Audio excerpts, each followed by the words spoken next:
Hello, I'm Jim Schaefer, host and executive producer of Rip Rap, the academic book television program. My guest today is Leslie Stainton, who's appearing on this program for a second time.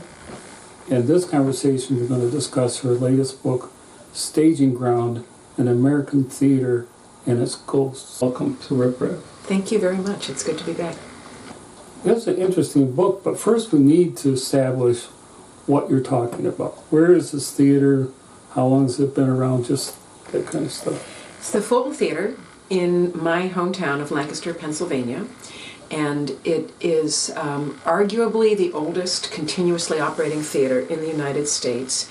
The original Fulton Hall, which became the Fulton Theater, was built in 1852, but the foundations of the theater are the stone walls of the colonial jail that was built in Lancaster roughly between 1730 and 1745. And so this is a particularly old building and a particularly ghosted building because of what took place in that jail back in the 18th century. And plus, what's underneath it, right? Underneath the jail? Yeah, the Native American. Well, yes, they're not actually underneath it. We don't quite know what happened to their bodies or bones, but the story that's an extraordinary story and a huge part of early American history is that in 1763, during Pontiac's Rebellion, the last 14 members of the Conestoga Indians who lived in Lancaster County, and by that point they were poverty-stricken peddlers who were no threat whatsoever to any colonists. But a group of vigilantes on the border, or the frontier, the American frontier at that point, which was Harrisburg, Pennsylvania, they were terrified of these Indians in their midst. And so actually in early December of 1763, they rode into Lancaster County. They went to effectively the reservation where the Conestoga Indians were living. They massacred the 6 Conestogas whom they found there that morning on a snowy December day, and then they left. And the Lancaster officials rounded up the 14 surviving Conestogas who actually had been out peddling baskets that morning. They took them into the colonial jail in downtown Lancaster ostensibly for their safety, locked them up inside that jail/workhouse. And then a couple of weeks later, on December 27th, while ironically the magistrates of Lancaster County were in church celebrating Christmas, these vigilantes from the town of Paxton on the Pennsylvania frontier attacked the prison, broke in, and brutally massacred those 14 Conestogas, and that group included men, women, and young children. And it was a horrific massacre. Their bones, they were later buried in a Mennonite cemetery not too far away, and then in later centuries, actually, those bones were dug up to make room for a railroad. So we actually don't know what happened to those Indians, but that massacre did take place in that space, which is now effectively the basement, or and the surrounding grounds of the Fulton Theater. So that's a story that I grew up knowing about it as a kid, because I grew up in Lancaster. I worked in the Fulton. I attended plays there, and I've just never been able to let go of that story. I think it's a little like my first book about Garcia Lorca, a Spanish poet and playwright who was murdered at the start of the Spanish Civil War. I think one of the things that drives my writing is this notion of social justice and wanting to sort of bring to life again people who have been victims of these horrific crimes. And so I think that's a huge part of what motivated me to write this book, was to try to... It's a pretty vivid portrayal, but it's the truth. That's what happened. Well, and it was really a founding event in colonial history, because the murderers went on from Lancaster to Philadelphia. They were going to kill a whole group of Delaware Indians who were being held in a kind of reservation. And actually a whole group of Quakers and administrators and officials from Philadelphia rode out to Germantown to stop them from attacking Philadelphia. Among that group was Benjamin Franklin, and they succeeded in getting these Paxton vigilantes to back down. Interestingly and sadly, they were never prosecuted for the crime of killing the Conestogas, the crime went unpunished. But the event itself led to this huge pamphlet war. Over 60 pamphlets were produced both for and against this massacre, and Ben Franklin wrote one of them, and happily, for those who are Franklin fans, he was vehemently opposed to the crime, and he talked about the barbarity and how could this happen in this country. So it just became this sort of cause célèbre, and it's clearly one of the early instances of the genocide of the American Indian. I mean, the killing didn't stop for another 100 years or longer. Well, but this also shows that one of the delightful aspects of your book is your careful research. So what kind of research did you use to uncover this story? Well, the Paxton Massacre, as it's largely known, has been written about quite a lot, and more and more books keep coming out about that incident and about Eastern Woodlands Indians and about the kinds of oppression that took place in the eastern United States. One of the people I met and befriended while working on this book was a man named Jack Brubaker, who has very recently published a long book and exploration of that incident, and actually of the historical interpretation of that massacre over the years, because that's a whole complicated and fascinating story. So Jack was actually incredibly helpful to me about this, and we used to get together for lunch whenever I'd go to Lancaster. We had long talks trying to figure out just where in the world that prison actually was, because it was, like many old buildings. I mean, they kept adding on to it and expanding it, and so, but it's fascinating when you go into the Fulton Theater today, which has been itself renovated multiple times in its history and is kind of a palimpsest of a building. But you go down into the basement and you turn a corner and there's a piece of stone wall from the old prison, and then you turn another corner. You go into the ladies' room where actresses, get dressed and primp before a show, and there's the stone wall of the prison. I mean, you can't avoid it. So it's really kind of this fascinating metaphor in a way for that part of American history. You think you're getting away from it, you think you've put it behind you, and then you turn into some sort of dark little tunnel, and there it is again, this terrible history that we have. Well, one of the things that fascinated me is, to a certain extent, your writing reminded me of Wole Soyinka from Nigeria, where he was aware of the people, the presences in the third dimension. And by doing this research, you started bringing these other people alive who were part of the history. And that was fascinating, because there's all these people who influenced how the theater began. Oh, sure. Well, one of the points I make with some frequency throughout the book is the idea that all theaters are ghosted, and they are.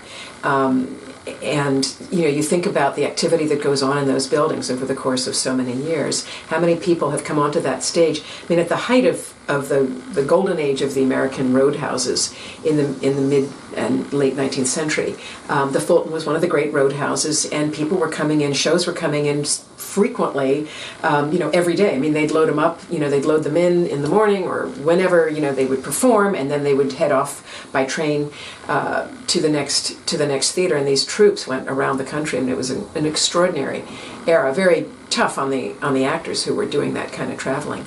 But in any case, you think about, I have a couple of notebooks. There was a man named Ty Griner who many years ago did a thesis where he went through the local newspapers, and he just made a huge list of every show that played in that theater between 1852 and roughly 1930, when it became a movie house. And it fills a notebook like this, just the listing of the shows. Well, to go back to Wole Soyinka, he wrote plays, and the people in that other dimension were part of the play. And so that adds a whole different complex thing to what a play does and how it works. And so I felt, to a certain extent, you had opened yourself up with this book to trying to understand this other dimension that was going on with the presences, with, like you've been saying through the interview, there's all these intersections that were going on with Native Americans, with African Americans, with social issues, with attempts to survive, and then also the presence of those who had shaped the theater and who had participated. And so another component of this is you have the growth of a city around this building, or the city in which the building sits, I guess. But how does a community grow? What's happening in the country at large? The Civil War comes in, and you have American history happening around it. And that was also fascinating to me. I'll just, as an aside, the Fulton Hall during the Civil War functioned as an armory and as a sort of drilling place for several local militia groups. So it's worn a number of hats, not all of which have to do with theater. One of the books that I read at the very beginning of my work on this that was just profoundly helpful is a work of theater criticism and theory by a man named Marvin Carlson, and it's called The Haunted Stage. Subtitle is The Theater as Memory Machine. And it's a very thoughtful look at how theaters function as quote-unquote memory machines. There actually is, historically, back in the days when people used mnemonic devices to try to remember long speeches and things like that. There are a couple of instances back in the Renaissance when people built theaters and used them as memory machines with little doors that would open and trigger memories of certain things. So you have that metaphor. But Carlson writes at length about the ways that plays and productions are haunted. You go to a play, you see it on a stage where you've, in all likelihood, seen other plays, and certainly where other plays have taken place. If you go regularly to the same theater, you will very likely see props reused. You definitely see actors reused, right? I mean, you go to the movies, how many times have you seen Robert De Niro in something? How many times, good heavens, Meryl Streep? I mean, when you see her play Maggie Thatcher, you can also think of her in Out of Africa or whatever. I mean, you're seeing this face, but you're remembering the ghosts of other performances. You see music, you see words. A play, how many times has Hamlet been presented? And so whenever Hamlet is presented, there are the ghosts of other Hamlets. There are the ghosts of other productions of Hamlet that, lodge in your brain. So in that sense, theater is this incredible, Carlson says something like theaters, reuse materials all the time. They're shameless about it. So that's another way that plays are haunted entities or phenomena, if you will. And I think that was, something that interested me very much as I worked on this. As I said, I'm not a huge believer in the paranormal. I don't find ghosts in the conventional sense all that interesting, I'll be honest. But I do find this kind of rich metaphorical ghosting deeply, deeply interesting. And I just think it's something, to keep in mind when you go to the theater or concerts, whatever, any kind of live performance. Those are. Think of Hill Auditorium. How often, what you've seen there, and one of my favorite moments, and this comes from having worked in theaters. I mean, when a play is over, but you can do this as an audience member. I mean, just hang out as long as you can in that space, that auditorium. Try to hang out until most of the audience has left and the ushers are going through picking up the stuff. There's a tingling that I just love. And there's also, when you go into an empty theater before a play begins, if you have the chance to do that, there's a kind of aura. Tingling, I guess, is the main word I use to describe it. But there's something in that space. It's a live space. It's just so... but in any case, you think about... I have a couple of notebooks. There was a man named Ty Griner who many years ago did a thesis where he went through the local newspapers and he just made a huge list of every show that played in that theater between 1852 and roughly 1930 when it became a movie house. And it fills a notebook like this, just the listing of the shows, over 10,000 of them during that time period. So it's just a deeply ghosted space. One of the things I did while working on this book was I asked a local ghost hunter who had done some research in the Fulton to come and meet me at the theater when we spent a morning there, and he brought his assistant out. And they brought all of this equipment, infrared recorders and cameras and all kinds of stuff.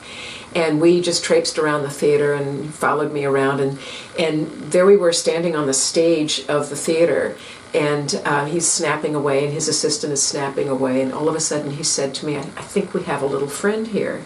So he beckoned me over to his camera, and I went.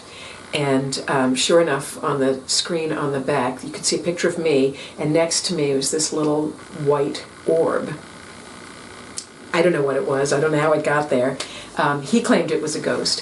He said to me, theaters hold emotions, and any place that holds emotions is going to have ghosts.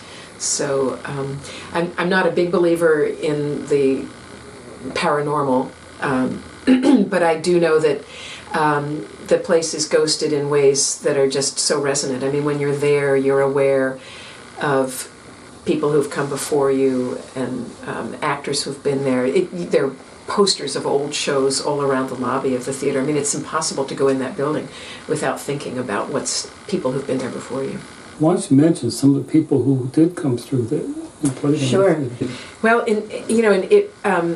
some of the big names who came through there. Buffalo Bill performed there 6 times, and that's a particularly resonant aspect of the theater's history to me, because Buffalo Bill, of course, brought in bands of, and they were advertised as such, genuine Indians, and they were, and he got special permission from the U.S. government to take Native Americans off of their reservations and travel throughout the country performing plays where they were reenacting the genocide. And I wondered repeatedly as I was working on this book, did those Indians have any idea that when they were on that stage, that underneath that stage, on the ground underneath, the genocide of their fellow Indians began? I don't know.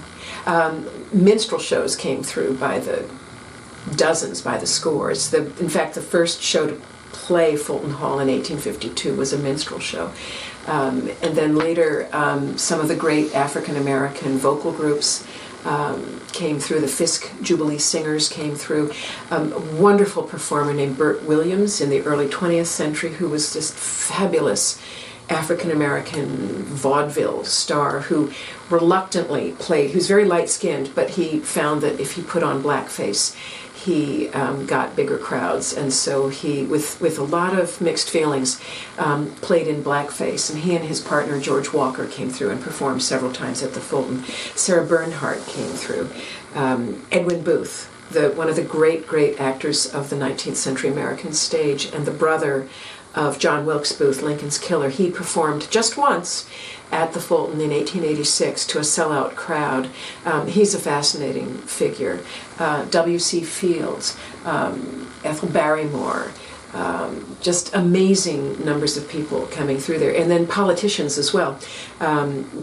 James Buchanan, President of the United States, appeared on the Fulton stage. He never seems to have spoken there, but he was a trustee of the local college, Franklin and Marshall, and so he would sit on stage during those commencement activities. Thaddeus Stevens, Lancaster's representative to Congress, did appear on the Fulton stage, not as an actor, but during the lead up to the Civil War, the stage was used for political conventions.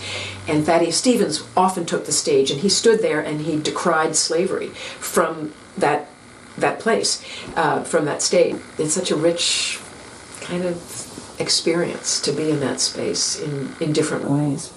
Kind of like the resonance, the auditory presence. Well, and then, there's this funny little bit of, I call it theatrical claptrap, the ghost light, which theaters throughout the world use. If you've ever seen one, it's just on this, kind of rickety stand, and it's just a light bulb that usually has a little cage around it. And they leave that out on the stage, and the superstition, of course, is that it's meant to ward off ghosts. The reality is, if you're the house manager and you're the first person to, open up the door and go in that dark theater, and you want to find where the light switch is, it's really nice to have, because theaters are dark, because you don't want light coming in, so they don't have windows, typically. So they're really black spaces when you go into them. So to have that ghost light on stage is a very welcoming thing. But, of course, theaters are, filled with superstitions, too, and I think it's partly because putting on a show is a scary thing to do. I mean, there's it's very nerve-wracking to go on and memorize all those lines and do, some of the extraordinary physical feats that actors do, and just put themselves out there night after night after night. So, it's not surprising there are all of these superstitions. So, you're never supposed to say the word Macbeth if you're doing that show. I mean, that's a legendarily, what's the word, it's unlucky show to do, and terrible things happen to actors who are in Macbeth and all this kind of stuff. And that's just one example, but there are all these examples of, superstitions surrounding the theater. So it's a kind of it's a ghosty kind of place. But you're evoking the spirits when you're doing the drama. Yeah, you're trying to bring the dead alive, aren't you? Yeah. I said that I have a little chapter in there about the time that I performed, played Anne Frank on this stage, and it was the first time I performed there as an actress. And I know for me, for sure, I was trying to bring her alive, and bring, revive her from this terrible death that she had, and give this extraordinary child the life of which she was robbed. And I'm sure anybody who performs that role is trying to do that. But it's not just real life people we portray on stage. It's, if you play Lady Macbeth as I did when I was 13, or that's rough. Hamlet, whatever. Yeah, I don't think I was very good. Damned. I was just so excited to be able to say the word damn in public, and not have my mouth washed out with soap. But yeah, you're trying to conjure life out of words on a page. That's a mystical act. One of the things I liked is that you had roots, established, like Mark Twain. Mm-hmm. Yeah, he performed there. And so you have the history of how he participated in the theater and a larger dimension. I thought that was interesting. Twain was an interesting guy. He only came to the Fulton once, sold out the house. He did a one-man show of his book Roughing It, and he must have been wonderful. And then but I was able to bring him back in later.